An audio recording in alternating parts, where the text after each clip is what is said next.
What's up, Joes? And welcome to another episode of the Average Joe's MMA Show. Jeff Shana, joined as always by my co-host, the host of the Full Heel Podcast. What up, Raphael? What's going on, brother? What's up, YouTube? Yep, I gotta get used to that. Man. I gotta get used to that. Live on YouTube, man. You just gotta assume you're always live now. We're live. We're live and in color. No, actually, I have us in black and white. All right, cool. Old NWO style. Yeah, no, that would be cool. I think you can actually do it. I have to do the setting next time. You know what? I should do all my episodes in black and white. Dude, that would be fucking awesome. Have static on video, so I could put it up there as well. Dude, I'm into it. This message was brought to you by the Full Heel Podcast. Sorry, I'm sharing your, we're live on YouTube. So I can try to get some viewers. Boom. Yeah. I need this joint. Let me tell you, Jesus. Smoke them if you got them. Smoke them if you got them. We're fucking just over a week from fucking being reunited, my friend. Live and in person. Yeah, I'm probably going to drive my car up there. I'm going to drive these guys. Nice. I don't know how long. I think we're staying Friday night, and then a little bit of Saturday, and then taking off Saturday afternoon. Cool. I don't know what these guys have planned, to be honest. I don't know when they'll be back. I know it's like Saturday we're leaving back. Yeah. I gotta figure out what time I gotta work Saturday. I know I have to, but I got Friday off, so be ready for when you boys get to town. Have them joints rolled and ready to go. Yeah. I'm gonna have to hook it up with some edibles so we could get something on the way back to eat. Cause Indiana. Oh, bro. I don't want to be smoking. I got you. I don't want to be smoking through Indiana. No, fuck smoking through Indiana. Yeah. Smoke until you get to the border of Michigan and then hide your shit. Yeah, I already told Frankie, I'm like, hey, you know what? I'm like, look, I'm going to drive, but there ain't no open containers, no blunts. I'm like, that shit stinks up. I'm like, if anything, we're taking joints. That way, the cops fucking pull us over, just you toss can throw them, it. Eat them. Exactly. Eat that exactly. Shit. Fuck glass while driving, bro. Mm-hmm. Fuck glass while driving. And blunts too, man, because that shit stinks up everything. Stinks. Yep. That shit stinks and just remember, in Michigan, fucking smell is not probable cause. Mm-hmm. Yeah, on the way up there, we might have to, take a couple of pre-rolled just to make it, and on the way back, just to get through. Be fine. We fucking. Oh, dude, I'll take care of you on some edibles. Don't worry. Some nice edibles. We'll talk off air. Yeah. But yeah. It's gonna be fun, man. I'm excited to have you and the rewrites come up to my town, to come to my brewery. I'm sorry, it's not as hopping and fucking. It's not Chicago. You're coming to small town USA, but it's fucking. Oh, I've been to smaller towns. Yeah, I've that's been true. to smaller towns. I've been to Danville, and that's no. I'm talking about Mexico. Oh yeah, this is true. This is true. Yeah, you got me there. Barns and shit. Fucking. I mean, we can go out to the country out here, but it ain't gonna be shit. It's not gonna be fun. So. Yeah, and although those towns around Champaign were kind of small towns too, all townies. That's what they called them. Yep, townies. Yeah. Yep. we had townies and all of that too. Well, yeah, you went to Danville to do a show that one time, right? I did. Yeah. Yep. That's the only time I played in Illinois. Gotta talk to Frankie and Toucan. Hopefully we can fix that. But yeah, these guys have only been to Indiana, barely into Indiana to play, so this will be their third state, I guess. Oh, dope. I've been to Indiana, quite a few times. Well, not quite a few times, but 3-4 times. Mm-hmm. We played at this really cool bar in South Bend, a few minutes from Notre Dame, called Cheers. And then Danville, trying to get Ohio done this spring or summer, and then I'll have all my border states. I wonder how many guys are actually going to venture out. I know some guys showed interest. It's definitely me and the rewrites. Well, because they have to play. Right. and you're the common bond between everybody. Yeah. I watched Frankie and his fiance's Popeyes video the other day. Oh yeah, I only saw the edited video, the little teaser video. Little teaser. That kept popping up in my feed because like it popped up originally when Frankie shared it, and then you had commented and stuff on it, so it popped back up again yesterday. So I watched it. Yeah, he hit me in the head with a coconut, and then threw me through, and then after that threw me through the window in the fucking glass. He fucking hit me with the chair in the back. I was gonna say you combining all of the best fucking segments from the WWF back in the day. Dude, the barbershop episode when the Rockers broke up, man, that I was a kid. That fucked me up. Not fucked me up, but it made me hate Shawn Michaels. Right. I hated Shawn Michaels for so long. After that, right? Yeah, when he first came out as the fucking sexy boy toy. With Sherry singing his song. Oh, horrible. Then horrible. He took over, right? Yeah, then he took over. No, I hated Shawn Michaels for so long because of that. Because I loved the Rockers. The Rockers were one of my favorite teams. It was like the LOD, Steiners, and the fucking Rockers. Those were my three favorite teams. I wasn't a big Hart Foundation fan until Brett went single, but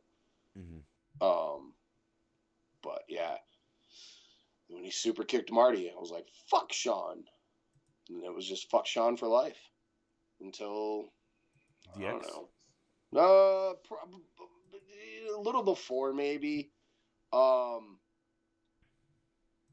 Like I was pulling for Brett in the Iron Man match, but I think like that whole build to that match, though the story behind it and that build with him and Jose Lothario and all that kind of made me sort of a Shawn Michaels fan, like the face Shawn Michaels, and then DX obviously, yeah.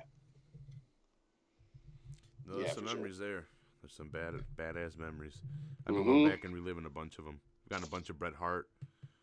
I need to go back and do Shawn Michaels. Me and this guy have not done Shawn Michaels. Well, because of course Ryan would hate Shawn Michaels. I don't think he hates him, but you know, he was Bret's rival and he screwed him. Shit, I'll do Shawn Michaels with you. Yeah, but we're gonna do DDP first. Well, yeah, of course we're gonna do DDP first. I'm just throwing out for the future. Oh, yeah, like, I'll do Shawn Michaels with you. Yeah, we can do Shawn. I mean, Shawn's had up. We've broken down a bunch of his matches. He's been in a lot that we've been talking about. Well, yeah, because you picked a bunch of like Scott Hall Razor matches. I mean, the ladder matches, classic shit. And then when you guys Bret Hart, I mean, the Iron Man match, the fucking Montreal Screwjob. There's a lot of shit with him and Shawn. So yeah. I can see how he popped up a lot, or even like Stone Cold. Yeah, because we did Stone Cold. Yeah, I know. That's what I'm saying. Like, I can't wait to break down DDP. I'm excited for this DDP one. There was a couple of I almost like it was literally I could have done like a couple of different Macho Man matches, so we could have done like multiple. Ooh yeah, freak out, yeah. I picked one of the two like really solid DDP Macho Man matches. So if you picked the other one, I would not be mad.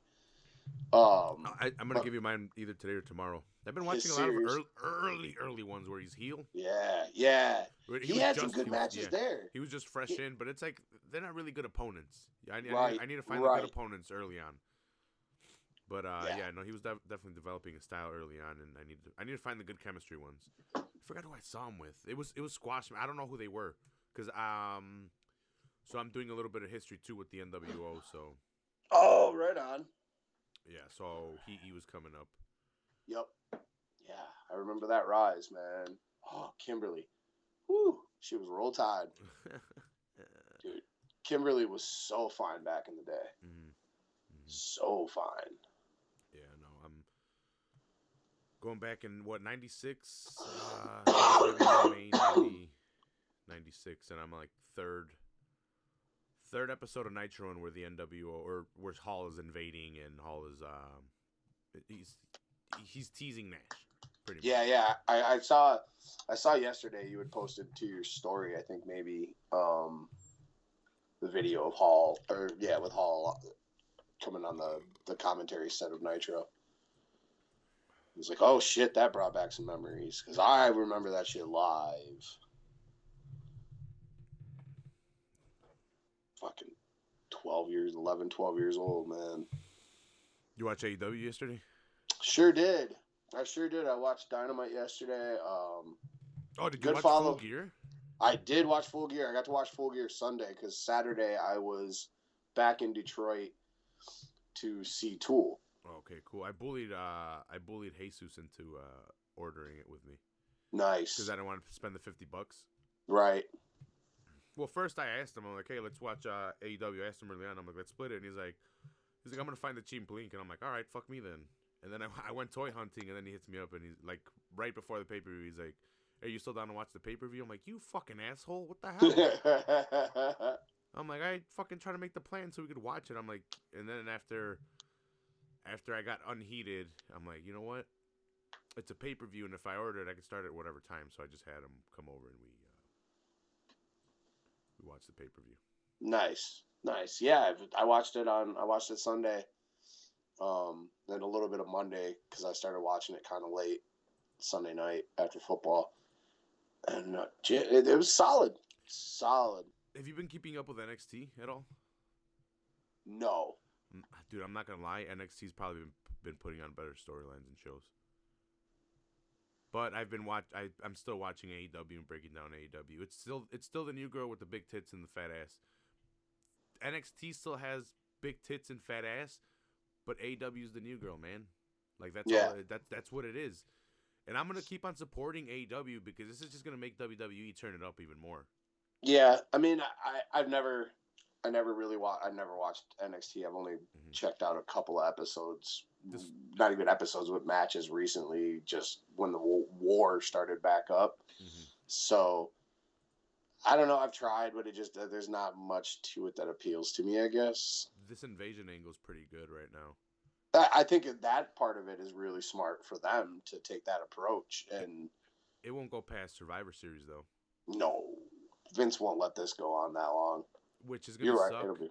Because we've been getting a ton of matches that we have never seen, and that's why it's been interesting.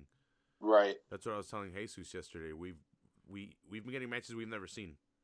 We're getting indie guys facing main roster guys, and it's like, what the fuck? Right. Did you see the video from that dude? I don't know I can't remember what his NXT name was. But he like MCH or something like that quit via Twitter yesterday. Oh yeah.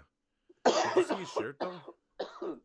No, I heard about it, but I didn't actually see it. Yeah, so the shirt is, I think it says his name in white, and then around it is like red outline. And apparently when he saw it, it was on a gray shirt, and then apparently when the WWE released it, it was on a black shirt. So it kind of looks like blackface, kind of, because it looks like lips, like big lips with teeth. He had a problem with it. Understandably. Yeah. Other superstars that are African American have come out and said, like Booker T. Booker T said, he said he didn't have a problem with it. He says that they go over the stuff pretty well, and he's like, look, if it looks like if you didn't have a problem with it in the gray, then you shouldn't have a problem with it in the black. I can see that point. I think he said that. I can see that point. I don't necessarily agree with it, but I can see that point. The thing is, it was a shirt for him. So if it was insulting, then it should have been insulting at that point as well. Like, because it was meant specifically for Miles. Fuck, I forget his name, but I think it's something Miles. And so he quit. Yeah, he quit via Twitter. He called him racist and told him to get fucked. It's interesting. Well, I don't know where he's gonna go. Like, he's not gonna be able to go anywhere for a while, because I'm sure he's got like a 90-day no compete before they're gonna hit him with a breach of contract. So he's gonna be in court for a while. But, I mean, I don't know much about the guy. So I mean, is he any good? Like, to where somebody like AEW is going to go after him? I haven't seen much of him, so I don't know who he is, but I'm not the end-all be-all like Dave Meltzer is. But Well, I mean, I kind of trust your opinion more than fucking Dave Meltzer mhm. anyway. I haven't really seen too much of him, but I had been off of not AEW, NXT. Next Once the war started, I've been watching it a lot more, but that's right around the time that his shirt came out. Gotcha. And he's one of the guys that were trying to build up. Now that if I go back and I remember, trying to jog my memory a little bit, I was catching episodes in between, and they were trying to build up some guys to the top level because, they always pull the fucking talent to the main roster. Right. So he's one of the To guys. bury them. Yeah, well, yeah, he's one of the. I mean, it's true. Yeah, he's one of the guys that were building up, and then they just kind of lost steam on those guys, and they picked up on Riddle and Keith Lee, and they've been bringing in some other guys as well. And I don't know if he had already been having problems or if something was detected between both of them where, there was tension where he just stopped getting pushed because I didn't see him at all anymore. And then this happened. And then he finally quit. Like, what? It's been a month since the controversy? 3 weeks? I'm not sure. I just heard about this for the first time yesterday. Oh, shit. Yeah. So this that went was on. Just his I quit thing. So yeah, that's when it caught my attention. No, he had come out and complained about it like 3 weeks ago, 2 weeks ago, something like that. And I guess he finally had quit. I don't know. Probably wouldn't let him out of his contract, so he's like, "Fuck you guys, I quit." Mm-hmm. Yeah. If they're pushing him at NXT, that means he was good enough to go to AEW. Yeah, that was kind of what I was thinking, but I wanted to hear your thoughts on it because you watch NXT and I don't. Mm-hmm. So, no, I thought Full Gear was good. I'm kind of starting to agree with Jim Cornette a little bit, and I don't even want to admit it, but when it comes to the motherfucker, to the women's division in AEW, mm-hmm. I don't really care for Riho. Her matches kind of bore me. She's hard to believe, and like the chunky Asian chick, Emi Sakura, that does the fucking Freddie Mercury shit. Don't hate on her, bro. She's the best. I'm not really into her. Britt Baker hasn't really impressed me either. There are a few girls that I kind of like. There's some undercard girls that they've brought in the last few weeks, like Jamie Hayter, I think is her name, and B. Priestley, maybe. They look like they have potential, but like the bigger stars, the match that Nyla Rose put on last night, I thought was really good. I'm glad to see she squashed her. Yeah, which is what she's supposed to be fucking doing because she's a monster. Yeah. I'm intrigued to see where this thing goes with Awesome Kong. Not so much because I care about Brandy Rhodes all that much, but I want to see the monster. So, but besides that, I thought Full Gear was great. I mean, the opening match between the Bucks and fucking Pride and Powerful was really, really good. It was probably the best Bucks match I've seen. I don't like the name. Besides the Luchador, I don't really like Proud and Powerful. I think that's kind of whack. But yeah, it's a pretty whack name. You should have just stuck with Santana and Ortiz. Yeah. Or call them Los Boricuas or something like that. You can't call them Los Boricuas. Fucking why not? WWE owns that shit. Oh yeah, but that's like saying you can't call them Los Mexicanos, which you could probably trademark as well. So never mind. Right. Yeah. You could trademark anything. Yeah, well, I know, right, exactly, and that I know that name is definitely owned by WWE because the faction that existed back in the 2000, the Attitude Era when the Faction Wars was a thing. Mexicools. Savio Vega's fucking faction. Mm-hmm. Miguel Perez' hairy ass. Not his literal ass, but that motherfucker was hairy as shit. Tell me I'm wrong. His ass was probably hairy as hell too. Then I'm sure. I mean, judging by his shoulders and back, and I mean, this is coming from a dude. I'm not exactly smooth skinned, but if I was a professional wrestler, I would 100% shave my back. Mm-hmm. I have Patchy back. Yeah, I'm not going to go out there with fucking wearing a sweater under my singlet. I would. And then I'd rub it in their face. Like Bastion Ooh, Booger. Yeah. And then I'll do the armpit thing. And then, take him to Pity City. Yep. And then I'm the garbage man. I'm like, Danny DeVito. Yeah. Oh, I thought we were talking about Duke the Dumpster Drosy. Well, him too, but Danny DeVito, the garbage I'm the man. trash man. Yeah, I'm the trash man. And then he cut. I nicked you there. Dog tried to fuck my wound because it looked like a vagina. Oh, yeah. Nice. I need to go back and watch Old Sunny again. It's been a while. The new season is coming out episodically. Recently. Yeah, I've got it. I've got my DVR to get it. Trying to think of what the title match was good with Jericho and Cody. Mm-hmm. Good finish. The face spot. Yeah, where he headbutted the ground. You know, I've been going back and forth on it because initially I thought he definitely got it the hard way. You don't think he got it the hard way? No, I'm saying I think he got it the hard way. Oh no, I don't think it was a blade job. No, 100%, dude. When me and Jesus saw it, we're like, and he came up with blood. We're like, oh shit, he bladed, and then we're like, wait a minute. I'm like, is it a blade job though? I'm like, he hit. I'm like, he's selling it really well. Yeah, and you don't see too many people fucking blade their eyebrow. Yeah, no, and then we saw like a cut, and we're like, no, that's not a blade job. I'm like, that's a contusion cut. Like he fucking hit and cut. Yep, his face just skidded off and. Yeah.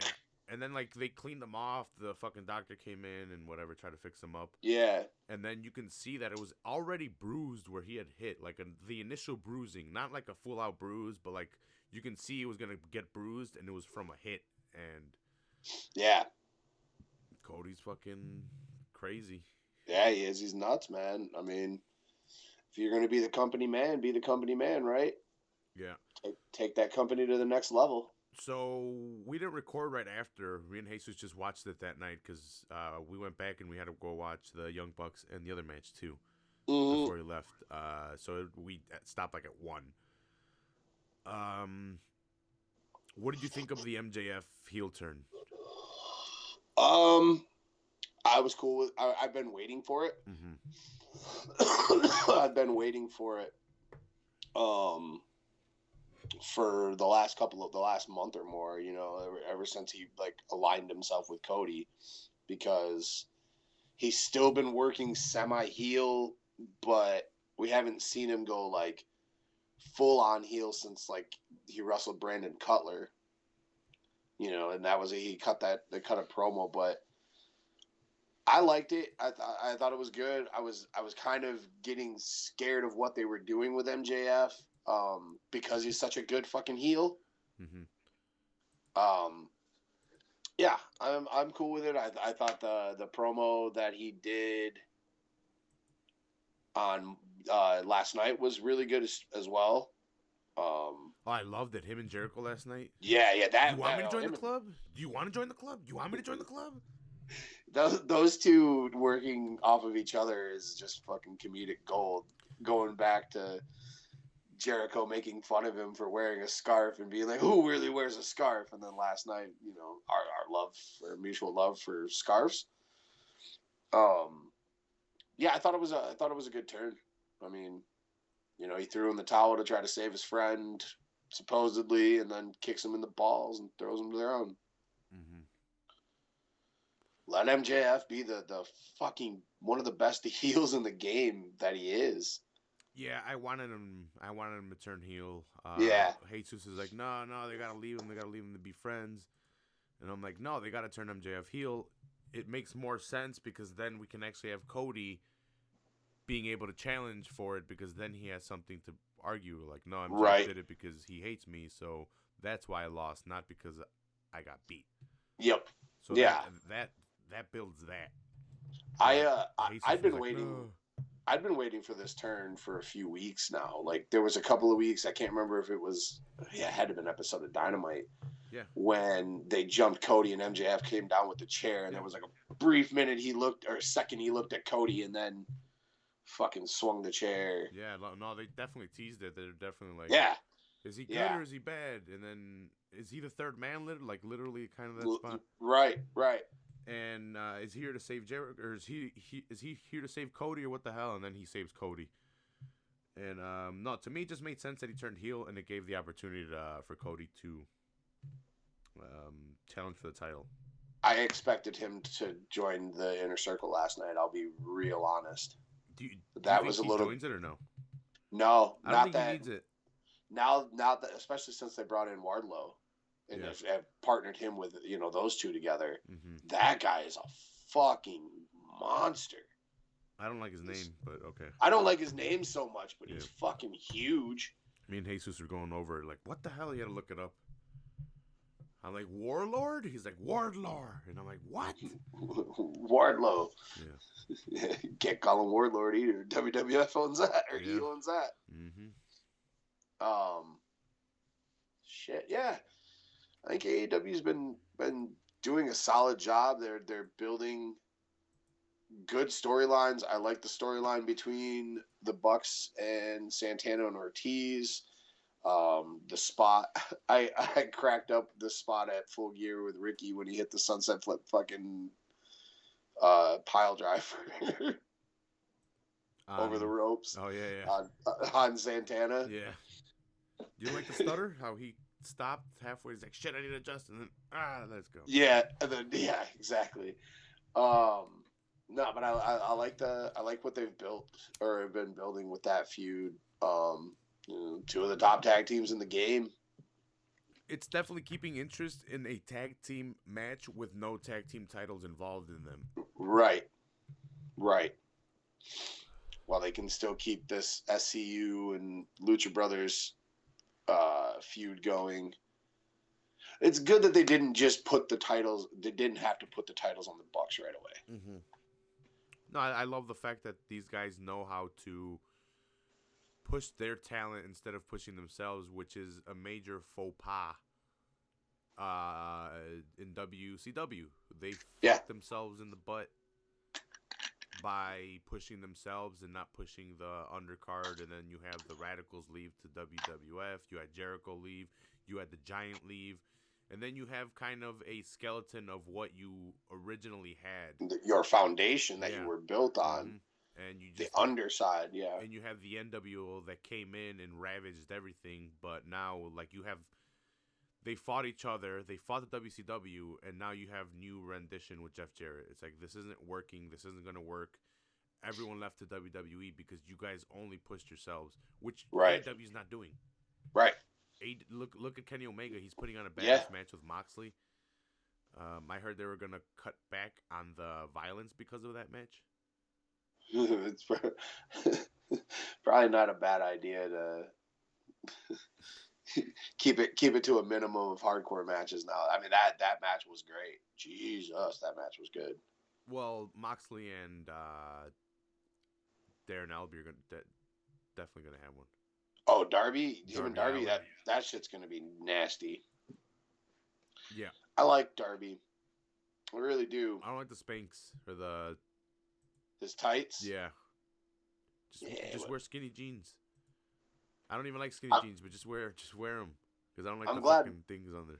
I'm glad Mox is back wearing pants instead 100%. of Me and the shorts. Have brought it up like 2 times. I don't know. Yeah, I didn't like it. I didn't like it either time he did it at all. I was like, what is Mox doing? Yeah, those just go back. MMA tights were not. Yeah, go back to your get out of the fucking shorts and go back to your pants, bro. Mm-hmm. Go back to your pants. Yeah, I like what they're doing. I think AEW's been doing a good job.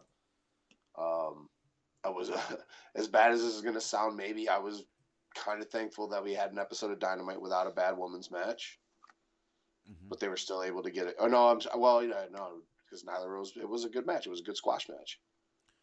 I have a new favorite female wrestler from AEW. Hit me. Shana. Oh, that blonde that was getting interviewed? That blonde that's got the fat ass? No, that's Allie. That's Allie. Yeah. Shauna's good, too. I like Shauna, too. Yeah, Shauna's wrestled, like, 2 times before the pay-per-view. She's got a fat ass. Yeah. She's from like France or something, right? Yeah, something crazy. Well, not crazy. Something crazy. Yeah, Something foreign. Yeah. Some foreign shit. I like that alley too. Yeah, she got attacked by. I want to like Britt Baker because she's fine as fuck too, but she's not that good. No, I like her finisher, the Rings of Saturn with the mandible claw. Yeah, that's cool. Speaking of finishers, man, dude, that black arrow into the fucking the whatever, I can't think of what whose finisher that used to be. Is that the Rings? Yeah, it's the Rings of Saturn. Yeah, it's the Rings of Saturn. But hitting it right after he hits the black arrow, that's a good. That shit's, dude. That's a good punctuation point. Yeah. Yeah. Do you know they messed up that spot at the pay-per-view? I think it was. Yeah, when he was supposed to get the pin, and then they fucked it up, and so he quick transitioned to that. Yeah. Yeah, to save the match, I noticed it. The ref stopped counting, and no one kicked out. Yep. And then this guy's like, okay. Yep. So I think that's just his thing now, is he's going to just hit the black arrow and fucking transition to that, so he doesn't have to worry about a botched pin anymore. Yeah, I think he's calling it the End of Days. The End of Days, that's what it is, yes. I like calling it the Rings of Saturn. I do too. Shout out to Perry. Yeah, Perry Saturn. Is he dead? R.I.P.? I don't know. I want to say yes. I don't know. I want to say Perry passed away, but... Here, I'll look it up. You can go ahead. Fucking alright, yeah. Perry. Yeah, I dig... Dude, I'm really becoming a fan of Adam Page as well. Every time I watch Hangman, I think I like him a little bit more. Oh, no, he's 53 years old. Oh, he's still alive? Yeah, he's still alive. Cool. Good. Sorry for that. Awesome. No, I thought he had died like a heart attack or something. I thought he died too. It was like drugs or something. Yeah, he's had his problems. Yeah, I know he's had his problems. That's why I assumed he was dead. Most of the guys that have problems don't make it through. Yeah. Especially the old ECW guys. Yep. R.I.P. Balls. Yeah, Balls Mahoney. He's doing backflips onto shopping carts in heaven right now. Him and fucking all the other ECW guys that have passed away. Pitbulls. Well, one of the Pitbulls. Is Axel Ron still alive? The last I knew, Axel was still alive. He's pretty bad shape though, right? Yeah. Yeah, I think Axel... No, that was... One of them had a stroke, maybe? I know Ian. Dead. He's dead too? Okay, so him and Axel. Axel's dead. He died 2016, February 4th. Okay. Damn, that sucks. Yeah, damn. R.I.P. ECW. Yeah. AEW, though, is keeping that spirit alive with the WCW matches. Yes, and then they're doing the fucking their own hardcore shit. That it's Moxley. It's a good version of Nitro. Yeah. A little bit more hardcore. Yeah. No, they got their own version of fucking Young Barry Windham and Hangman doing cowboy shit. That buckshot lariat is fucking nice. Yeah. He's got a good moveset. I just wish he switched it around a little bit more. Maybe added a little bit more stuff. I won't lie though, every time he hits that fucking moonsault outside the ring and lands it, I pop. Yeah. It's pretty impressive for a guy his size to fucking be able to do a backflip and stick it while landing on top of a guy nonetheless. So, yeah. I'm digging it. No, I'm gonna keep watching. Yeah, me too. I'm here for it, man. I am here for it. So, should we touch on some fights? Yeah, let's do it. Let's do it. Let's get into last Saturday's card from Moscow, Russia. Headlined by Zabit Magomed Sharipov taking on Calvin Kattar. And quick question. Yeah. Was the main event only 3 rounds because it got pushed up? Yes. Okay, I was confused. No. About that. I wasn't sure why it was only 3 rounds, but it was 3. I knew. When I was watching the fight, because I didn't end up watching it until. So if people aren't sure why I was confused, So the main event was supposed to be JDS versus Volkov, right? And then JDS dropped out, and that's why we had this guy step in on short notice. Right. This guy, pronouns, pal. Greg Hardy. Yeah, Greg Hardy stepped in on short notice, and that's why the co-main event, Magomed Sharipov versus Kelvin Kattar, was moved up, and that's why it was only 3 rounds instead of 5 rounds, which those 2 rounds were going to be very key. Very key. Yeah. The way that 3rd round was ending. Magomed seemed to be tiring. He seemed to not want to pull the trigger anymore, and Kattar seemed to. Cody was popping him. He was. I wouldn't say he was turning it up. I say he found his rhythm, and Magomed had turned down his rhythm because he was. Yeah, I was gonna say it's a lot of Zabit slowing down his head movement and just kind of trying to coast. But I will give it to Kelvin. He turned it on in the 3rd round when he needed to. I mean, he tried to. He landed some good shots. So I wouldn't have minded seeing that over 5. Yeah, I wish they would have done it over 5. I don't know why. Well, I know why they didn't, but they should have just made him do it 5. Like, nah. But contract's a contract. Right. These guys are professionals. You know, just give them more money though. Yeah, I don't. Zabit would have been toast in 4 and 5. He was definitely not trained for 5 rounds. Yeah, poor Abe Lincoln got tired. Abe got real tired. But he picked up the win in Russia. Yeah, dude, it was only 96 to 80 significant strikes. And Kelvin, man. 1 takedown to 0 for Magomed. Like, it wasn't like a runaway. No, that's what I was going to say. This is a loss that actually sort of helps Kelvin in a way, because it was a good performance on his part. I mean, even in a loss, especially the way he came on in the 3rd round. He had good offense off of his back too, if I remember right. He wasn't just letting him do whatever he wanted. He was throwing elbows. He was hitting Magomed a bunch. Yeah, he wasn't just backing up. He was using offense off his back foot and shit, countering. He put on a good. I mean, Zabit's a bad motherfucker, but Kelvin Kattar's nobody to sleep on. Even at 11, he's a dangerous dude, and he's gonna crack the top 10 in his next fight. He took a huge jump in competition. Oh yeah, Magomed moved up 4 after this win. To 2-4. Really? I don't know if he moved up 4 spots, but he moved up 2-4 if I'm not mistaken. I think he was at. Was he at 4 before? I thought he was already at 4. He might have just stayed. Yeah, I'm not sure. I could have swore he was at 4 going into the fight, but could be wrong. I smoke a lot of pot. Oh, I fell asleep. I had a resting on here like this. Does he need one more fight before they're going to try to throw him in a title fight, or do you think that he's sitting around waiting on the loser? I would want to see it. Fighters don't wait at all, so we might see it next. I don't see after. Maybe T-City. They could fight. Yeah, I would like to see T-City versus Magomed Sharipov. Be interesting. Yeah, that'd be a good fight. Yeah, that'd be a good fight. Because I don't know. I don't know if he jumps right up into the title picture. If he had finished this fight, maybe. Maybe. But, Ortega's still there. There's 3 other guys that were ahead of him. Isn't Volkan there or not Volkan? Yeah, right? That Russian dude. Or is he in the other division?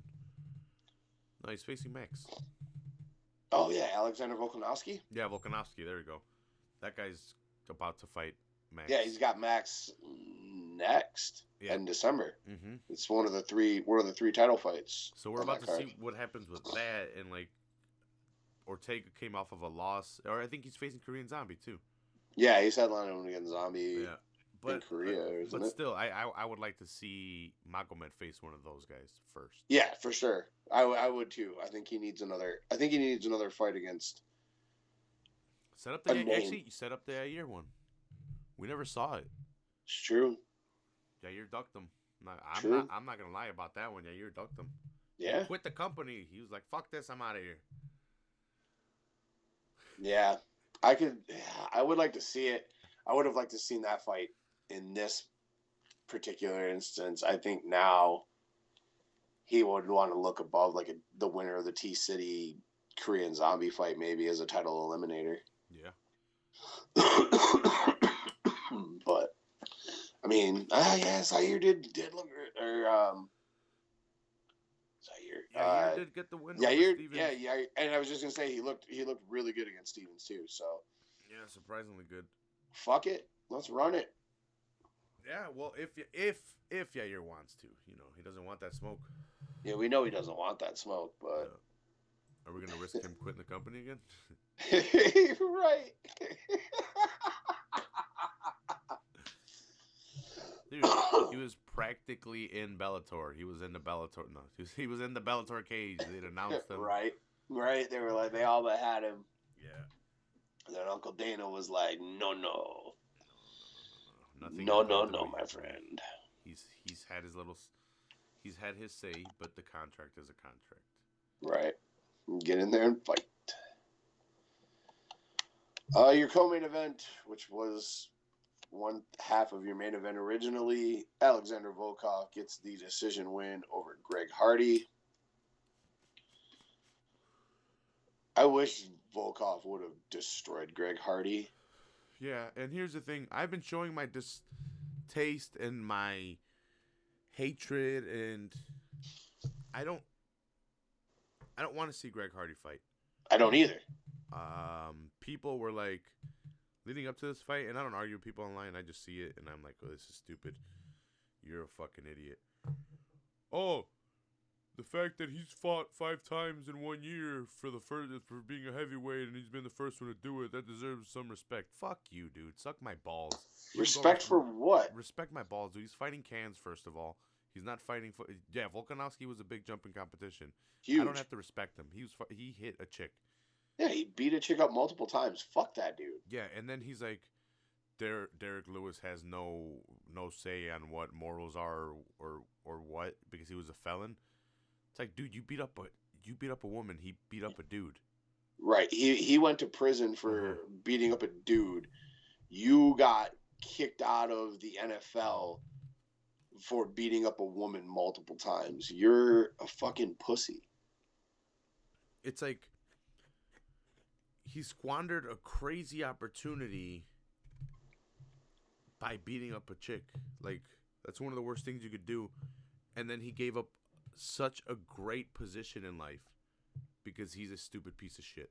Yeah, and he just happened to be lucky that... Yeah, I don't understand why everyone hates me. Like, dude, you beat up a chick. You beat up a chick. Not only that, but you were gifted to be this fucking huge-ass dude and gifted with these abilities, and you're going to go throw them all away because you're a dumb piece of shit. Right. You were gifted the opportunity and the chance to play in the NFL. You were a pretty successful linebacker in the NFL. It wasn't just like you were a bum that made it to the NFL. You were maybe made. And not even once, but multiple times. And then people he got in trouble for this shit. And then people are like, oh, well, he did his time. Well, nope, what he time? didn't. What time? He threatened her. He didn't go to jail. Nope. He got suspended. He got kicked out of the fucking league. He got fired from the NFL. And then he sat around for a minute and he was like, oh, well, let me go train MMA. So because he's got a bunch of money and he's a big name, what happens? He ends up in one of the fucking better MMA camps in the goddamn world, Florida. Which, what the fuck, Dan Lambert? And I don't know if you heard, but like I heard he threatened her. That's why it didn't go to court, and that's why she didn't show up to court. Because why she didn't testify against him? Yeah, and, I heard that. You know, shit. It's all alleged. I don't know if that's actually true, but like if he's dumb, if he's a piece of shit enough to fucking beat her and ruin his fucking career, he does not want to go to jail at that point. He's gonna hire people to, of course, do it. Right. It's all alleged, though. For sure, allegedly. Allegedly, this is all speculation, rumor, and innuendo, if you will. Yeah. But no, I have no respect for Greg Hardy, and I have no desire to see Greg Hardy. The only desire I have to see Greg Hardy in a fight is against somebody that I know has the potential to bury their fist into his face. We need that Derek Lewis fight, even if it's off of a loss. Yeah, but man, I love Beast. But is he the dude that's going to be able to do that to Greg Hardy? He's got the power for it, but Beast is kind of a lazy fucker. You don't think he gets up for this one? He's been talking mad shit to Hardy forever. Maybe. I think he does get up for it, but, like, I just don't know what. Because as much as I dislike Greg Hardy, I can't take away the fact the dude has some skill in the cage. I will give, like, just his natural athletic ability, and you can learn to throw a punch and shit. So, but I have no respect for him. I don't want to see it. But I think he could defend himself enough against Beast. I would rather see somebody like Daniel Cormier or Stipe fight him. John Jones even. I'd watch John Jones kick him upside his face. John Jones would kill him. I know. John would murder him. Put him in Ngannou. Yeah, I'd watch Francis fucking blast. I'd pay for that. If they put that as a pay-per-view, I'd pay for it. Yeah. If they put it anywhere close, I would go to it. Then I'd pay for a pay-per-view where this guy's headlining. Then that's what. That's it. Yeah. But it's all because I want to see him get murdered. Yeah, worse than we've ever seen. See his whole fucking head fly off.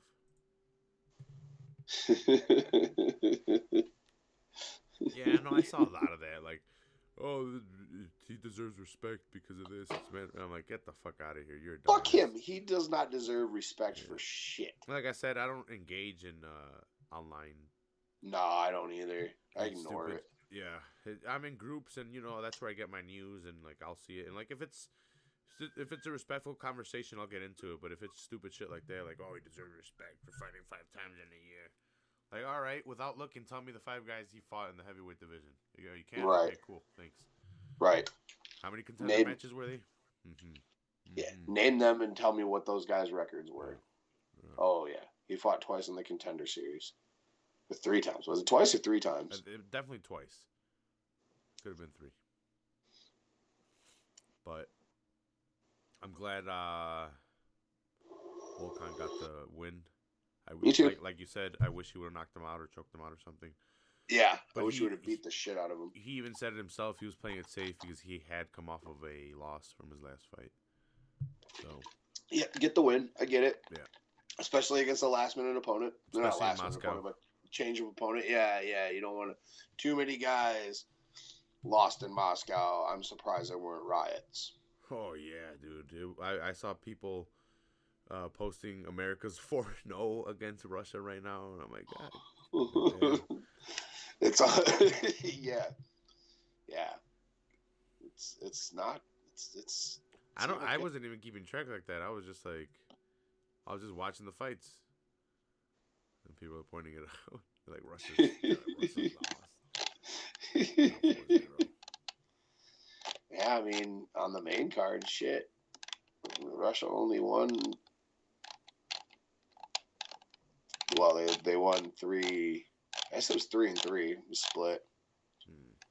Zabit and Volkov. And then it was earlier, they won the first fight.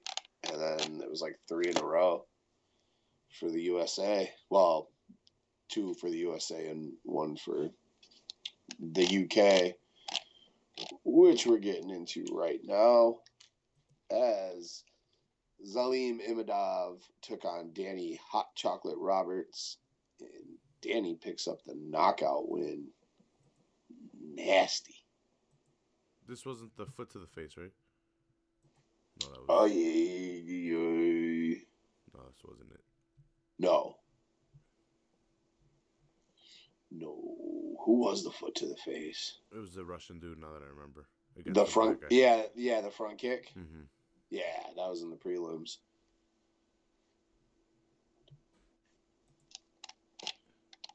Yeah, I don't remember Zalim Imadov fight before, but I definitely remember Hot Chocolate.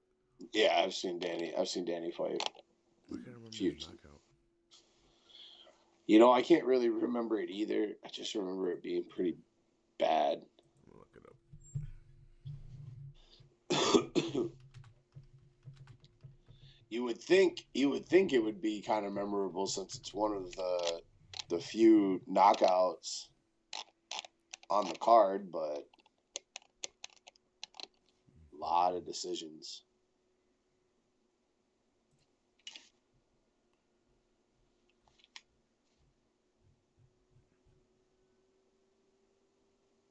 It was a good fight card, though. Yeah, no, solid fights for sure. I mean, just a lot of Russian names. Just a lot of Russians and a lot of decisions. Well, a lot of Russians. Of course, there's a lot of Russians. Moscow. It's like, I don't know. It's like saying this weekend's card is going to have a lot of Brazilians. Easy Sao Paulo, of course. You got to promote the Russians. Get them on the card. Yeah. Yeah. A lot of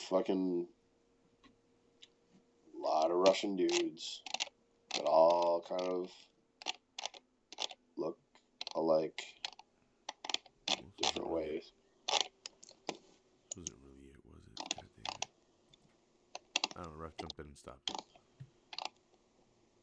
it. Oh yeah, he fucking dropped him, and then the ref just was like, didn't want to let him take another shot.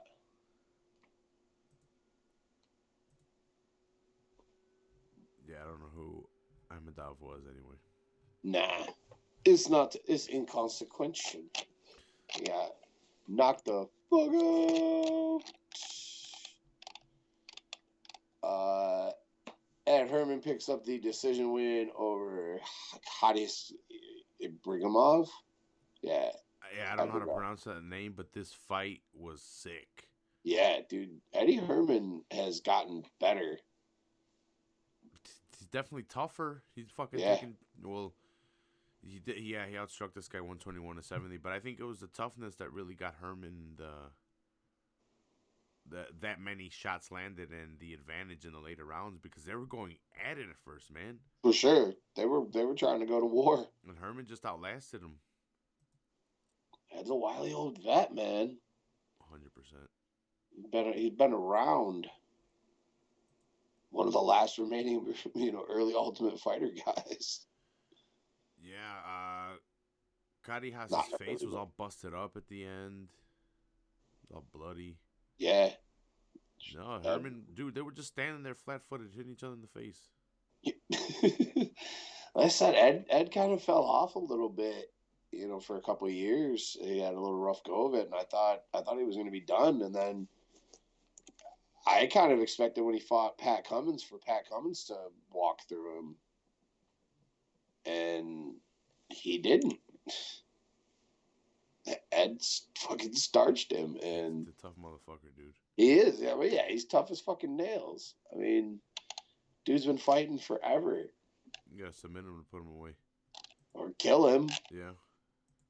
He's had almost 40 fights. He's 25-14. Yeah, when he fought Cummins back in, that knocked him out in the first round. Because that was his first win in how many years? Going all the way back to fucking 2016. When he beat Tim Bosch. I think that was it. Yeah. He lost to Krylov. He lost to C.B. Dalloway. And then there was a year in between for the Dalloway fight, and he got beat by Jean Vellante. And then it was almost it was like 8 months or so, and then he fought Pat back in May and knocked Pat out. So he's on a 2-fight win streak.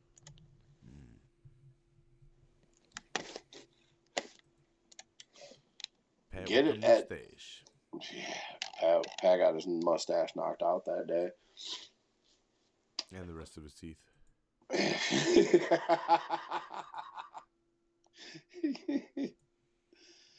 Raka Martin picks up the decision win over Ramazan Ameev. Raka Martin's tough. Let me get a look at these guys. He was utilizing those fucking leg kicks and calf kick and shit. Yeah, just another tough fight that won the decision, another grinder out. These Russians are just fucking... They're not going to quit. No! And they're all fucking day... Well, one quit. Well, you know, we'll talk about that in a minute. Yeah. They are tough as fuck. Oh, yeah. I mean, they're bred in the fucking... They'll fight you anywhere and everywhere, and they will not stop. They are fucking Terminators. Or T-1000s. Something like that. Yeah, whatever. Yeah, you gotta kill these motherfuckers. You gotta kill them. Raka Martin, tough though, man. Training under Brock Larson, UFC vet. Okay. He's on a little bit of he's on a win streak too.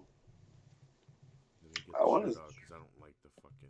I want to say it was like that's at least 3 in a row for Rocco, but maybe I'm wrong. I don't like the UFC's fucking. Their fucking bullshit website. Yeah, I haven't gotten used to it, and I'm not going to. Nah, it sucks dick. Right before this, he had lost to Damian Maia. Before that, he went on a 4 fight win streak in the UFC. Oh, that's what it was. Okay, yeah. So he was on a 4-fighter and then lost to Damian back in June. I forgot that they just fought. Mm-hmm. So yeah, he was on that 4-fight win streak before that. My bad. I apologize for giving false information. Yeah, man, Raka Martin's tough. He's a good fighter. Yep, picks up the win. Grinds it out. Against a Russian. That tells you something right there. For sure. For sure. Shamil Gamzatov? Gamzatov. Gamzatov? Yeah, we'll go with that. Yep. Mm-hmm. He picked up the decision win over Kleetzen Abreu. If I remember correctly, Shamil was dominant in this one. Yeah. This isn't the foot kick one either. No, that's decision. Yeah. This was a dominating win by Shamil though. 82 out of 158 to 47 out of 95, 64 significant strikes.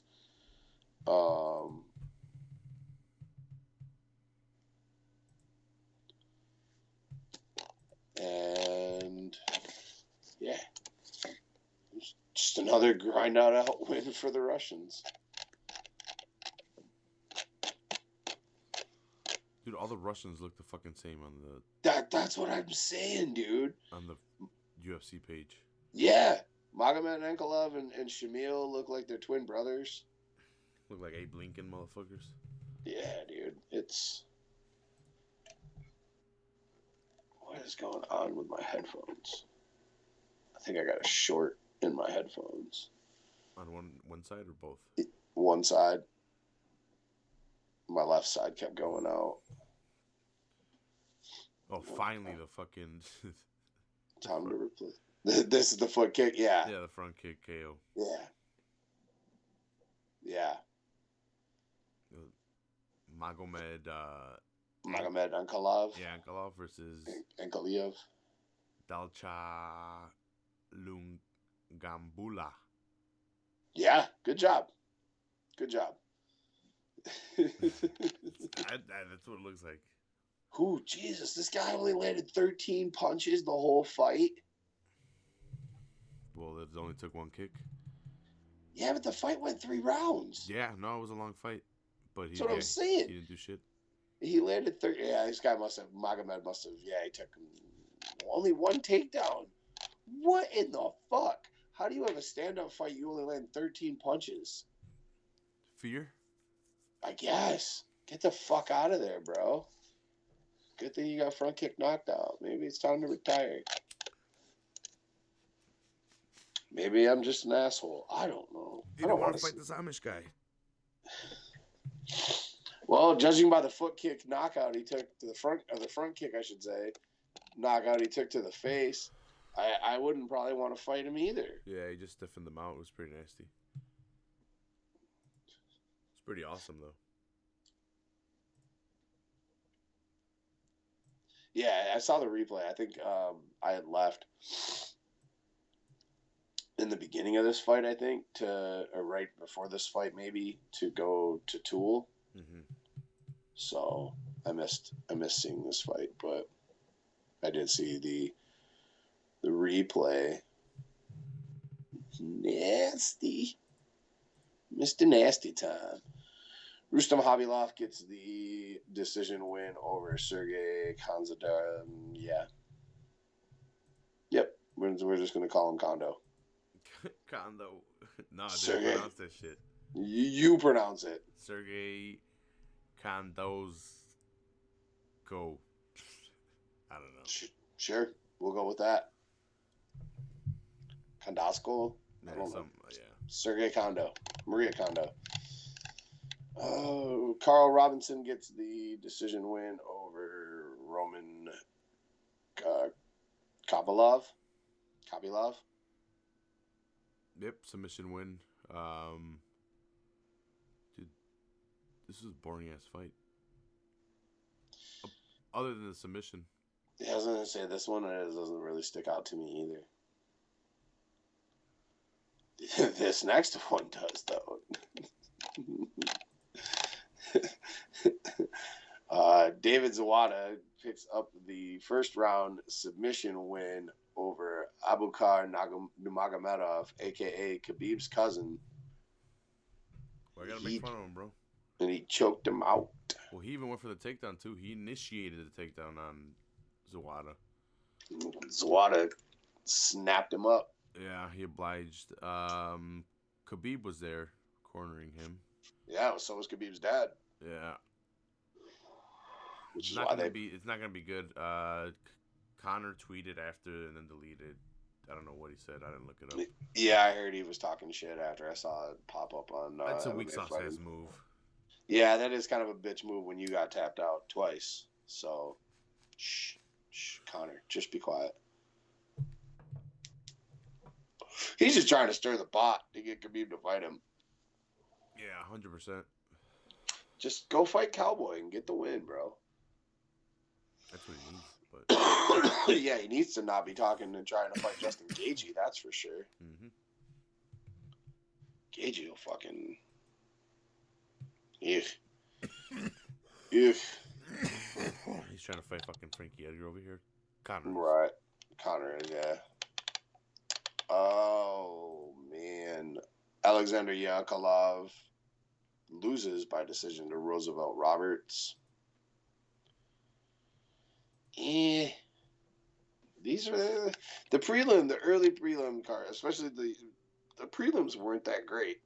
Now that I thinking back to it, because even the next fight, Pannie Kinazad just beat the shit out of Jessica Rose Clark. Yeah, that was kind of disappointing. Very disappointed. I had IOs for Jessica Rose Clark, and I don't know if she just didn't. She just didn't perform,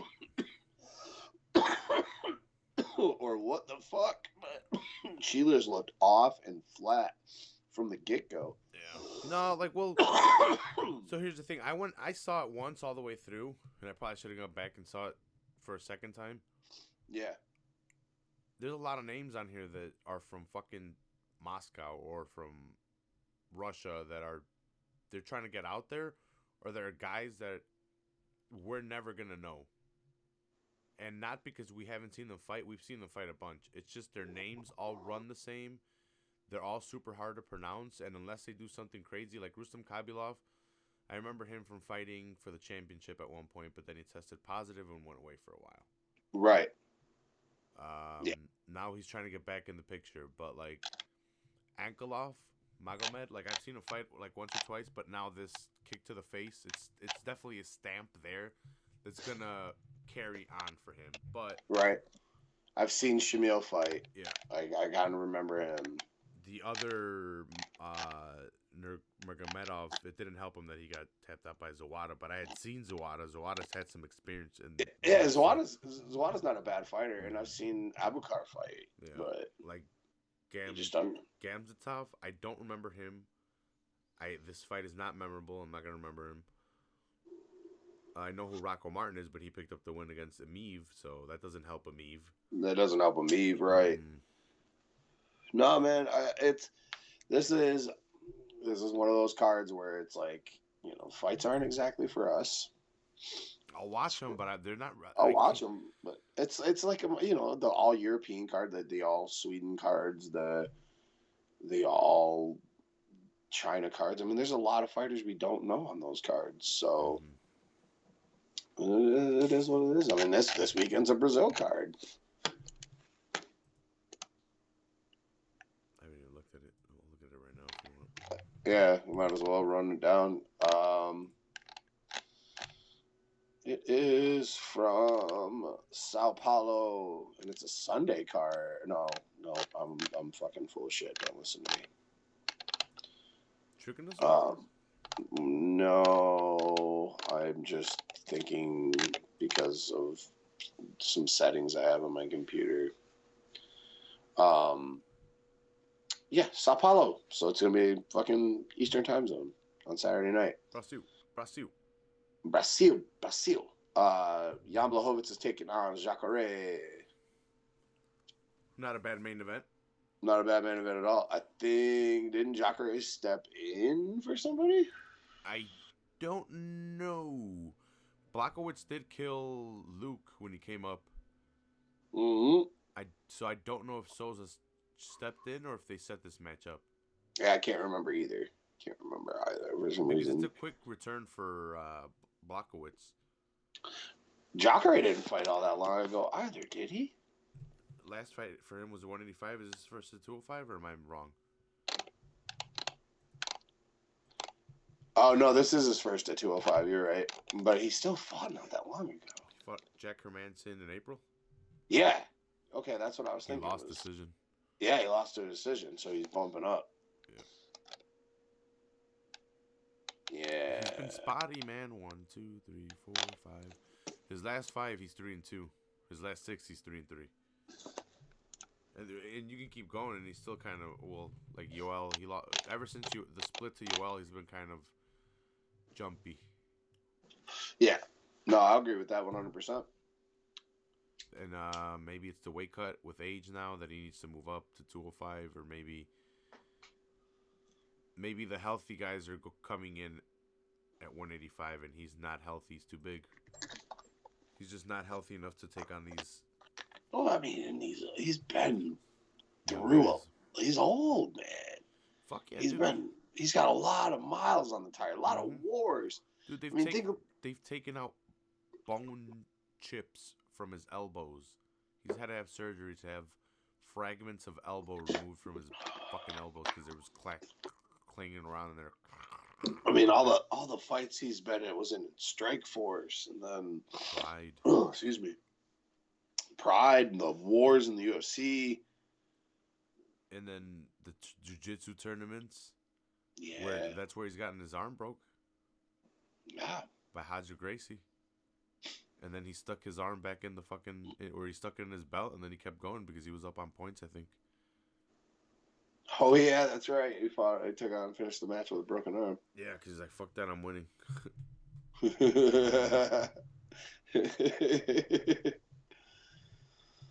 Oh, man, I don't like Jan as a welcome to 205 for him. Super tough welcome to 205. We saw what he did to Luke. We saw what Reyes can do to Weidman. So like them being like, oh well, they were they were big for 185. This is their natural weight class. These guys are showing us, hey, wait a minute. 185 to 205 is a big jump, 20-pound jump. Big boy jump. Yeah, not a 10-pound jump, 20-pound. So, yeah, this is going to be an interesting fight, especially to see if Jacare is going to go for the ground attack right away, because we've seen Blachowicz has power to put these guys out coming up from 185. For sure, Jan's got power in them hands.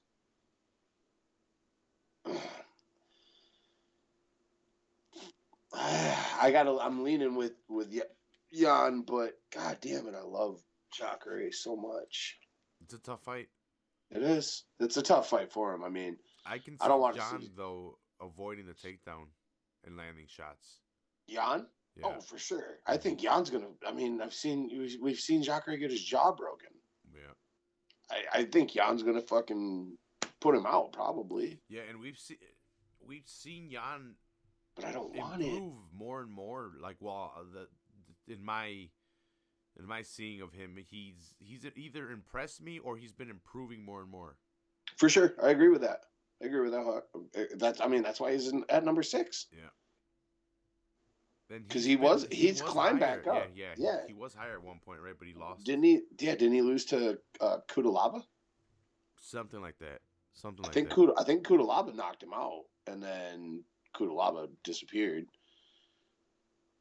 But yeah, I kind of remember he was on a climb and then got beat by somebody, and it knocked him back down, so he's had to climb back up. Uzdemir? Oh, it was Uzdemir that knocked him out? I'm not sure. So let's see. He beat Luke Rockhold, but before that he lost to Thiago Santos. Okay. Before that he was 1, 2, 3, 4. He had beat Krylov, Manoa, Cannonier, Devin Clark. But before that, Patrick Cummins had beat him, a majority decision. Yep. Gustafsson pieced him up in a 3-round decision. Yeah. So no, it was Thiago Santos that the fight I was thinking of that he got beat, but for some reason I was thinking it was Kudalaba, but somebody else than Kudalaba. Corey Anderson, Manoa is beating him. Yeah, that was way farther back than what I was thinking of. It was the fight that he lost because he was on he was on that 3-4 fight win streak or whatever. Mm-hmm. Yeah, because when he beat Manoa, he was being skyrocketed up to fucking going up towards John Jones. And yeah, and then it might have been like the undefeated Krylov too at that time, and then he beat him by triangle choke because they gave him Krylov right after Manoa, and then him and Santos, and I think Santos might have gotten a title shot off of this victory. I think you're right, because Santos came in and knocked him out, and it took him 3 rounds, but he knocked him out in the 3rd round. Yeah. Because Santos only had one fight at 205 and then fought for the title. Yeah, sounds about right. Yeah, I think Jan wins this fight. I don't have any. Yeah, I'm leaning more towards Jan. Yeah, after the Jan win, Thiago fought Jones. Oh, yep. Okay. Yeah. So yeah, that's what. Yeah. Jan was a title eliminator. Yeah, I'm going with Jan. Yeah, me too. He's got a lot of experience at the top level of 205. I know Jacare's Jacare, but this is 205. This is 205. Yeah, exactly. I'm with you, brother. Shogun is taking on. Is that for Shogun? Yeah, man. I don't want to see him lose anymore, man. You don't think he can beat Paul Craig? I think he can, but he doesn't have the chin anymore, man. Yeah. No, I know. He can't take the same shots anymore, and he's a shogun. He's a warrior. He'll fight you to the death, but I don't think his chin's there anymore. It's a matter of Chuck Liddell's, the old timers. Their chins are leaving. Yeah. No, I agree with that. And I know and so the crazy thing is, he's 37. He doesn't have that many losses, I guess, in his last 2, 3, 4, 5. He's got 1 loss in his last 5. But it was a TKO elbow from Anthony Smith. Before that was 2 knockouts in a row. I guess it hasn't been that crazy, but you know what? I'm riding with Shogun. Yeah, I was going to say, I mean, Paul Craig is not bad, but I don't think he's somebody that's uber dangerous to Shogun. Could he put the lights out? Sure. You know what it is? It's because, like, the last fight he fought Tyson Pedro. You remember Tyson Pedro? I think Tyson Pedro almost knocked him out. and then he came back and he knocked out Tyson Pedro. That's right. Like, he's getting these wins, but they're not that pretty. they're coming at a cost. Right. The John Vellante fight, it was a war back and forth, if I remember right. And then he finally got the win towards the end. I don't know how he beat Corey Anderson. Shogun. Yeah, I gotta ride with Shogun. Yeah, I'm gonna go with Shogun. Damn, he hasn't had a fight in almost a year.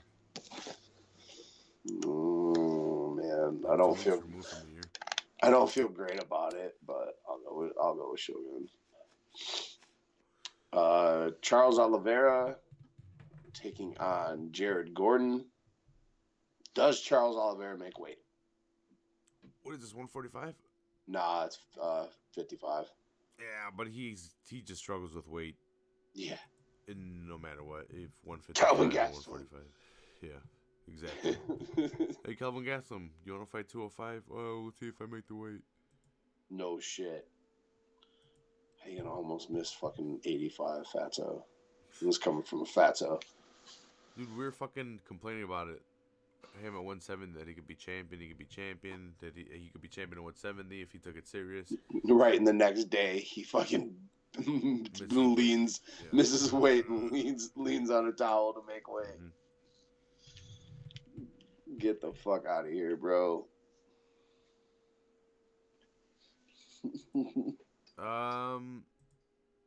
I like Charles. I don't know.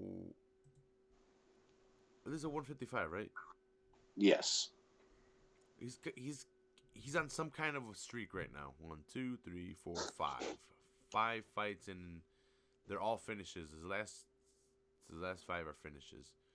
He beat Nick Lentz, David Tamer, Jim Miller, Christos Gigos, and Clay Guida.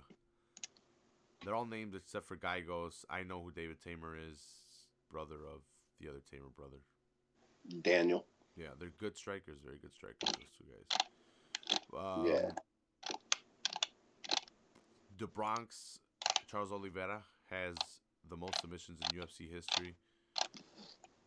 I like the Bronx. It's those weight issues that I don't like. And I say he gets another submission here. Dude, Jared Gordon is on a 1, 2, 3. No. Sorry. Never mind. No, he's got one. He's on a 1 fight. Yeah, no. I hate the way they position the win when the picture. I'm on the UFC website. I switched that. I went over to Sherdog. So it looked like he had been on much. Yeah, fucking, he's gonna get murdered. No, he beat Dan Mormont, and then he lost to Joaquim Silva, and then before that, Diego Ferreira. Yeah, both finished him. But they all have it. Like, the win is like right on his shoulder, but leaning in the. It's just stupid. I hate the way their fucking website's set up. Yeah, I'm going Charles Oliveira by submission. Yeah. Death choke. Yep. Jiu-jitsu. I have 2 shadow men here in this fight between Antonio Arroyo and Andre Muniz. So that's cool. I have their pictures, but it's Sherdog pictures, so they're whatever. Arroyo's 8-2 out of Brazil. Andre Muniz, 18-4. And Arroyo's also from Brazil. 2 fights off of the Contender Series. Gotcha. Last win by triangle choke. Andre Munoz is 18-4, and he's also off of 2 fights of the Contender Series. Season 2. And didn't the Contender Series do? They're probably from the Brazilian Contender Series. He's from the Contender Series Season 3, but he's also from the Contender Series Season 1 Brazil Episode 2. Gotcha. So Okay. he did both of them. So he's been on 2 different Contender Series. Both of those. Well, both of them. I don't know anything about these 2. No, I don't know either. I haven't seen the Contender Series Season 3 or Brazil. Yeah. Opening fight of the main card, Marcus Perez is taking on Wellington Turman. Perez has got a sweet man bun. Not really sweet. That's, I mean, don't. This Turman versus Perez? Yeah. Okay. Sorry, it's because Sherlock sometimes mixes up the order of the fights. I just had to make sure. Yeah. Yeah, we went from the contender fight to this one. This one's the opening fight. Marcus Perez is 11-2. Wellington Turman is 15-2. They're both from Brazil. Turman's coming off of a loss to Carl Robertson. Yeah. Maluco is coming off of a win in his last fight against Hernandez. He has lost to Andrew Sanchez. Got a win over Bachnovic. And lost to your boy Eric Anders. So he's up and down in the UFC. Yeah, I think I remember his fights. He was the dude with the man bun. I know you're talking Yeah, about. he's a dude with the man bun. I remember the fight with Eric Anders. Yeah, I think he somehow pulls it off. Yeah. Yeah, I think you're probably right. Maybe Wellington Turman will knock him out. Even in general, like, he just finds a way to kind of, like, you don't expect him to win. You're like, what the fuck? This guy won? Maybe it's the man bun. You're like, this guy shouldn't win. Wow, they have way more well-known people on the prelims. Dude. Yeah. What the fuck? 100%. Sergio Moraes taking on James Krause in your featured prelim fight. Krause has been on the Contender Series like twice, hasn't he? Or was that the other guy? Ultimate Fighter. Yeah. Sorry. Yeah. Yeah. He's been on there twice, right? Yeah, he was on one season and then made it into the UFC and then got to come back on the Redemption Series. Yes. And sucked a fucking fart there, too. They hated him, didn't they? Yeah, he was a douchebag to people. Douche. Yeah, he was an absolute douchebag. He kind of tried to be like CM Punk. God damn, he's on a winning streak though. 1, 2, 3, 4, 5. Yeah, 5-fight win streak, and this other guy, Sergio. Yeah, the Panther, the Pantera. El Pantera. Yeah, he's lost twice. Pantera. Okay, 2 in a row. Yeah, to Worley, and then Raka Martin's beating him too. I mean, 2 really tough guys though. Yeah. Harley Alves and fucking Raka Martin. He beat Tim Means and Saunders, but Kamar Usman before that had taken him out. Yeah. The champ. Champ is here. I'm going to go with Krause. I think he's a douche. Yeah, I'll go with Krause too. He's just been on a more win streak, and he's got a lot more fights. This is Brazil, though. Yes. Yes, it is. You have to basically kill your opponent to get the win, or if you let it go to the judges, you're screwed. Mm-hmm. Ricardo Ramos is taking on Eduardo Garagori. Brazil versus Uruguay. Ramos coming in at 12-2. Eduardo Garagori. God damn it, I got it the first time. Coming in at 12-0. Ramos's last fight was against Journey Newson. UFC on ESPN3. Ngannou versus Dos Santos card. And then he lost to the other Nurmagomedov. Said, yeah, the fight before that. He beat Dennis Kang. I don't know if it's Dennis Kang. I can't remember. Who Kang? Wu-Tang? Wu-Tang. You hear the Rizzo episode? Not yet. I heard Dono Rollins kind of fucked that whole thing up, though. He was there the whole time, but even though he was there the day before and had his own episode. Yeah, a friend of mine. I would have preferred... I get what... It was a good episode, but I get what people are saying. They would have preferred just RZA. Just RZA, yeah. That's what a friend of mine was like. just talking about how much he was kind of talking and being stupid over RZA. But I mean, I get that. I would want to just hear RZA too. But I'm going to check it out. Mm-hmm. Probably put it on tomorrow. Got the day off. Nice. Yeah, do some cleaning around the apartment and shit. Definitely got a shit. You got a shit? No, with you tomorrow. Oh, yeah. Yeah. I don't even know. I don't know much about either one of these guys, I'll be honest. I've heard Ramos. I don't remember. I've Gory. seen Ramos a couple times. I don't know Grigori. Where's I go with Ramos because he's got a pedophile mustache. No, I don't know. I'm going to pick Ramos anyway, but I'm going with Ramos. I don't know Grigori, and I know he's undefeated, but I don't know what he's done. Me either. Francisco Trinaldo taking on Bobby Green. Oh, Francisco Trinaldo. God damn, you've been fighting forever. Trinaldo. Yeah, Bobby Green. Bobby Green, though, he's no slouch. He's no young buck. Nah, I mean... Oh, fuck, though. Damn. If you go back and you look at his record... Bobby Green? Yeah. It's pretty busted up. It's missing a lot of teeth. Yeah. What about Trinaldo, though?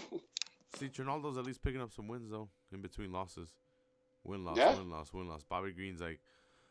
Loss, draw, win, loss. Oh, yeah, Trinaldo. Yeah, he fought the Alex Hernandez kid back in July.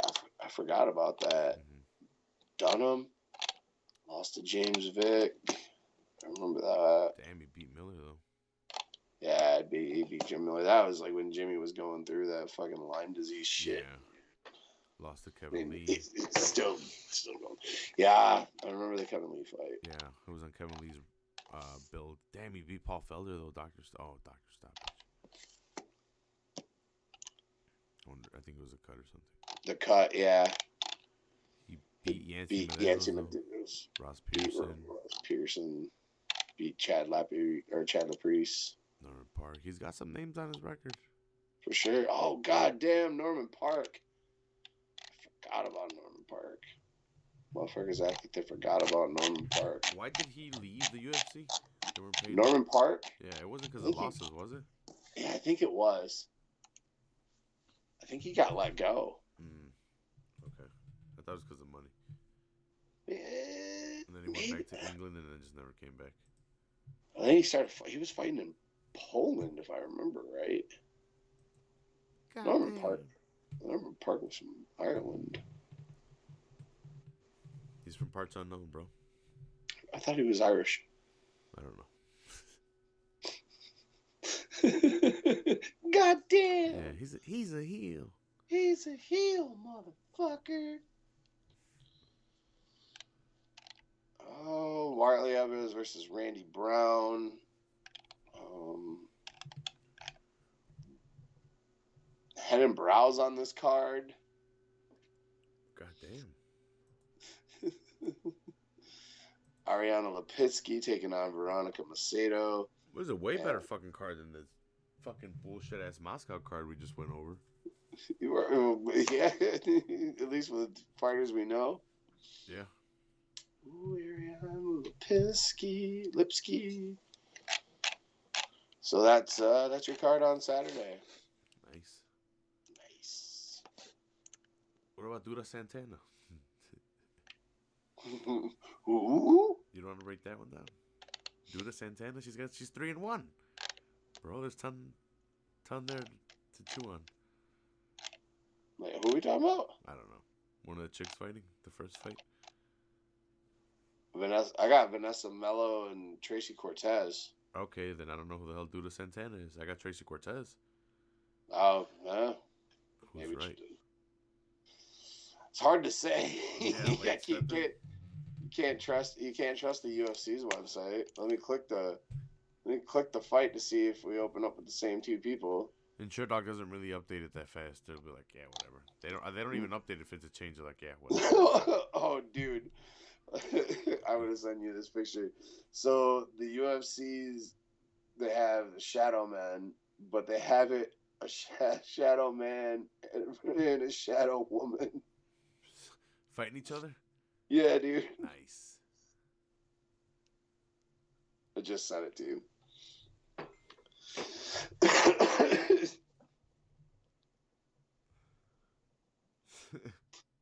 They got a male silhouette and a woman's silhouette. 2019, bro.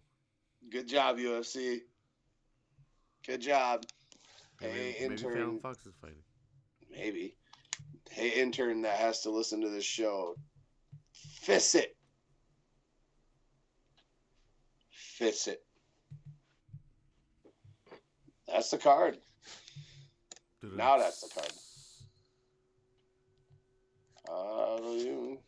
Getting a little news.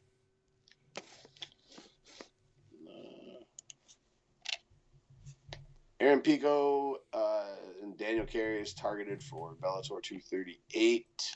What? Aaron Pico's getting back in there? Yeah, Aaron Pico's getting another chance to bounce back. They verbally agreed to fight each other on January 25th in Englewood, California. He's 5 months removed from his knockout to Adam Borix at Bellator 222. And that setback followed a brutal knockout loss to Henry Corrales back in January at Bellator 214. Poor Pico, man. Remember when everybody thought he was going to be the shit? Dude, the thing is, he has the skills. He's not putting them together. He doesn't have the game plan. He's not the general that he should be. But he has the athleticism and he has the skills. Oh, fuck yeah. Aaron Pico's athletic as fuck. I mean, he was a phenomenal wrestler. And he's shown pretty good boxing. Just he's not using him at the right times. And he's like super aggressive with it. And then gets caught. No defense. He's zagging when he should have zigged. It's like, why are you going for this takedown when you had him hurt? Like, why aren't you going for this takedown when you're clearly being outstruck? Why are you in the danger zone? But right, be smart. Use the gifts that you were given. Nope. Yeah, I don't know what happened. Man, who was that journalist from that one website that was just no. I was trying to be coy, but I was just going to talk shit about Keith because I remember when Keith was all up Aaron Pico's ass. Oh. About how when he bounced back and how great he was and all this shit. And you know you love Keith. Dude, Keith deleted me years ago. I never see anything from Keith unless I go on Twitter. What? He didn't delete you off Twitter? Nah, he didn't delete me off Twitter, but he deleted me off Facebook. Like, well, over a year. Something about cops, and he's like, "Fuck this guy." Oh no, I did. We would get into fucking arguments about cops because he was just talking all kinds of shit about like he was talking. I don't even remember, but it's been like 2 years, year and a half. He's rational. I don't miss it. Don't get me wrong. Mm-hmm. I don't miss Keith. Fences. You can try. Go ahead. I'll message him like, "Hey, Jeff apologizes for what he said." Yeah, Jeff wants you to unblock him. No, I saw some tweet of his, and I had to fight the urge to kind of just like fuck with him and say something, but it's like I don't need to get blocked on Twitter too. Hey man, I'm not trying to convince him what he's experienced in his life, but I'm not saying he's right, and I'm not there to argue either. No, I get it. Wasn't really trying. You know, that's his environment. That's his fucking surroundings. That's what he knows. Yeah. True. Junior Dos Santos is going to be is expected to take on Curtis Blades, and they're expected to headline UFC Raleigh on January 25th. JDS is probably going to get a knockout on that one. Looking to bounce back after the bacterial infection that knocked him out of this fight with Alexander Volkov. So Brazilian will now compete in January. Looks to bounce back from the loss to Francis Ngannou. Blade's coming off 2 straight wins, including the second round knockout of Shamil Abdurakhimov. Yes. God damn it, Shamil. Knocked out Shamil. Ooh. Can we Interesting. pass a law that we have to shorten their names when they come? Yeah, sure. I'm not trying to pronounce these long-ass names. Abdurakhimov. Fuck me. Interestingly, this fight is going to be going on head-to-head against Bellator the same night that Cyborg's making her debut against Julia Budd. I don't know. The UFC did that on purpose because I think they set up their event after the fact. Oh, yeah, because it hasn't been... yeah, they're just announcing this was the main event for the card. So, yeah, they probably just announced it after Bellator signed it. Smart move. I don't think that card's going to necessarily draw people away from the Bellator card, but who knows? It's business, bro. You hear Cyborg wants to set up a Bellator versus UFC championship. Yeah, where was that? Where was that smoke when you were still in the UFC and could fight? Fucking dude, I had so many people try to come. I said something, and I don't even remember what website it was or what. Maybe it was in a group or something, but somebody was talking about that shit, and I was like, if she wanted that fight, why didn't she fucking take it when she had the opportunity in the UFC? Amanda didn't want to give her the rematch. Why? Because she knocked her the fuck out in the first round? Yeah, she fucking killed her. She murdered her. And I'm not saying it would go down exactly that way again, but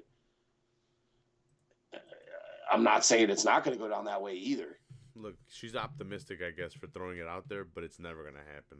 Of course she's optimistic for throwing it out there, but she's throwing it out there because she knows it's not going to happen. Yeah. If it were ever to happen where Bellator and UFC were to cross-promote, she's not going to be fighting anymore. No. That day is not going to come anytime soon. Mm-mm.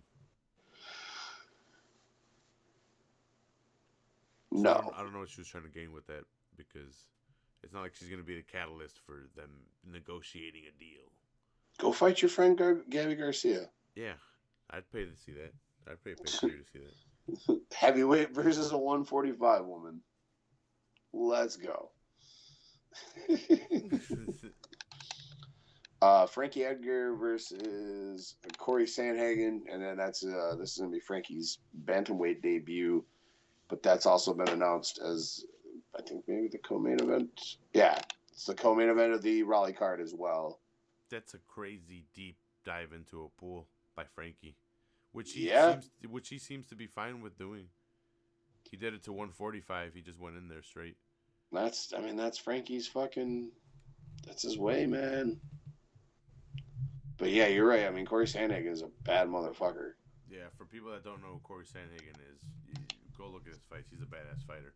I mean, having a win over Rafael Assunção is on one of your most recent fights is pretty good for your resume. Mm-hmm.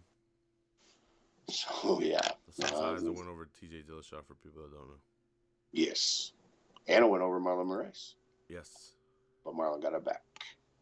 And so did TJ. Then TJ got popped. But so did Moraes, popped by Cejudo, didn't. Yeah. 5 fights were announced today for this card, including Gilbert Burns' younger brother, Herbert Burns, as he's squaring off with newcomer Nate Landwehr. Justine Kish is taking on Lucy Pudilova. Justine the Shit Kish. Justine the Shit Kish. Bevan Lewis versus Alan Amendoski, and Jamal Hill versus Darko Stosiak. And Montel Jackson versus Felipe Colares. So the card's already stacking up. Not Not saying it's stacking up great, but it's stacking up. Some sad news. The Gooch, Kyoji Koraguchi, had to pull out of Ryzen 20 with a knee injury and also had to forfeit his bantamweight title. It sucks. I love the Gooch. I always wanted the Gooch versus the Moose, too. Mm-hmm. It was such a shitty time when Horiguchi left the UFC because he was on a tear coming back off that loss. That armbar at the very last second, right? At the last second, yeah. Very last second. Mm-hmm. So Horiguchi had surgery to fix his knee injury. He also holds, I didn't realize he was the Bellator champion as well. Yes, they cross-promoted. That's right.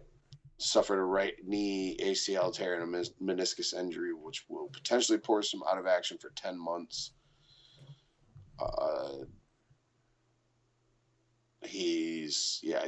Has asked to revoke his status as Rising Champion and return the belt after being informed by doctors he wouldn't be able to fight for at least 10 months. He was scheduled to take on Kaya Asakura in Japan, looking to avenge a quick knockout loss he suffered in a non-title fight earlier this year.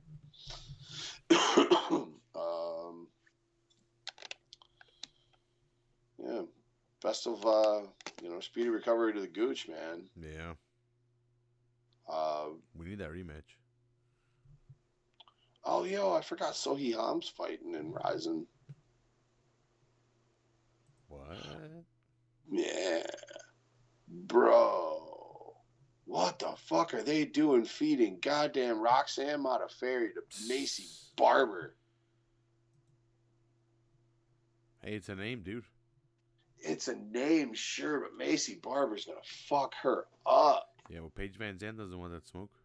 No, Paige Van Zandt does not want that smoke. You are correct. Paige Van Zandt came out and said she'd fight anybody and everybody at 115 and 125 except Macy Barber. That's because Paige knows she can't beat her. Paige don't want that smoke.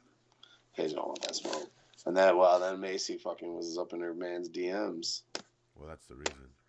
I know, trying to get her to fight. Yeah. But Andrea Lee versus Lauren Murphy is set for an event on February 8th in Houston. I don't know if they're going to be the headlining fight. Not sure. Doesn't say. It just says that. I mean, the fight isn't even. It's an unannounced fight card yet. So, but this fight's on it. I saw Andrea Lee talking about it the other day on Twitter.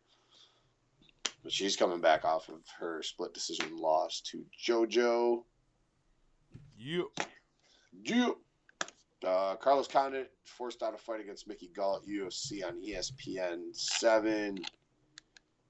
That was supposed to take place December 7th.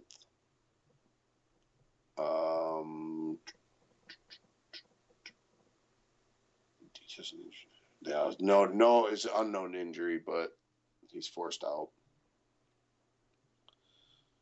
No announcement yet of an opponent. I think the UFC's trying to find someone. This one's headlined by Alistair Overeem versus Rosenstruck.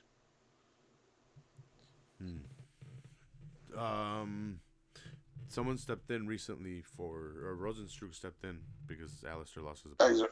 Yeah. Walt Harris, because he had to pull out to go try to find his daughter. Which sadly, it's not looking. Good. Sadly, it's not looking good.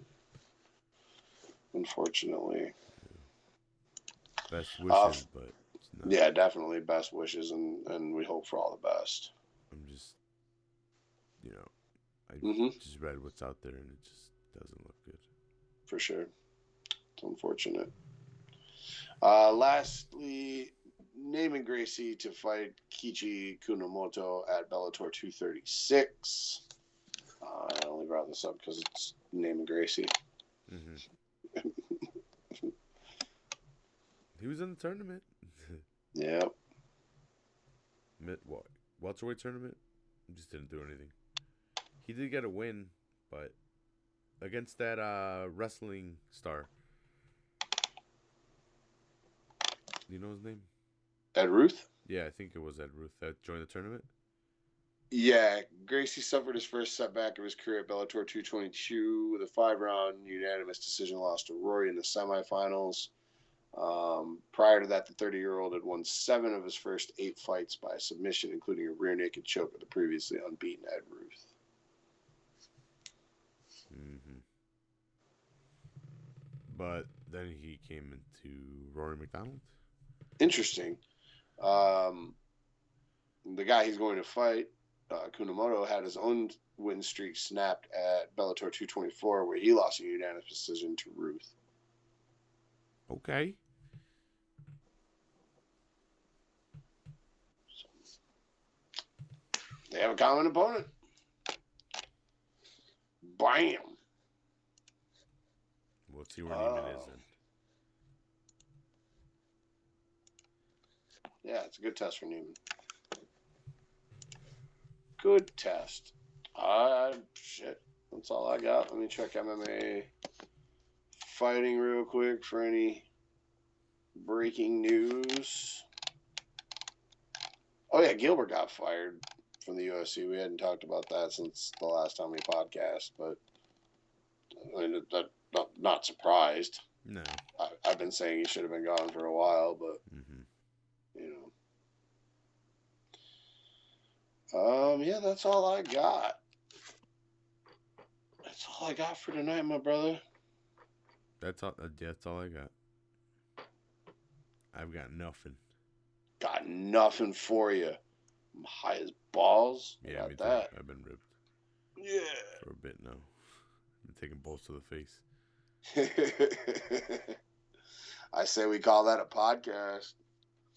That's going to wrap it up for another episode of the Average Joe's MMA show. As always, we thank you guys for listening and tuning in on YouTube.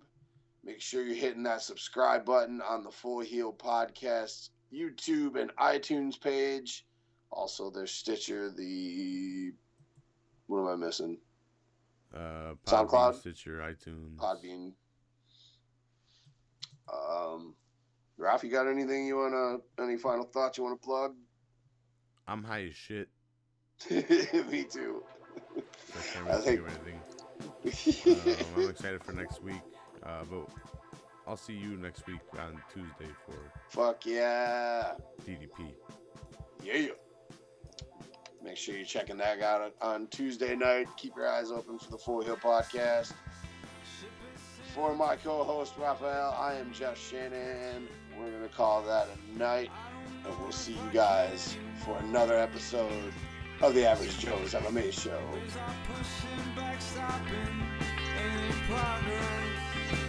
Been growing too exhausted.